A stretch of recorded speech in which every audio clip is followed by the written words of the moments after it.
Այսինքն մի բան կարող են տեսնեն արտասահմանյան կոնտենտում իրավունքների մասին եւ այլն, եւ դա փորձեն պրոյեկտել մեր հասարակության վրա։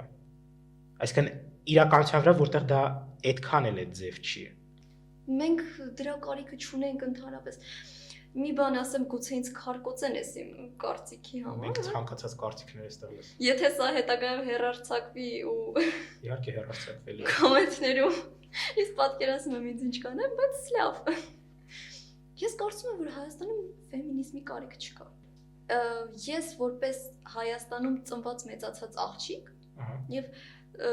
մեծացած նահապետական ընտանիքում, պես կոնսերվատիվ, ես երբեք չեմ զգացել, որ ես ինչ-որ իրավունք քիչ ունեմ, քան արական սեռի ներկայացուցիչները եւ կարողանում եմ ավելի քիչ իրացնել, քան վերջիններս։ Ես չեմ զգացել այդ, բայց չգիտես ինչու Հայաստանում ֆեմինիստները աստղաբաշխական քանակներով արտասահմանյան կոնտենտի ազդեցությունը, որը ասում եմ, պրոյեկտվում է մեր հասարակության վրա։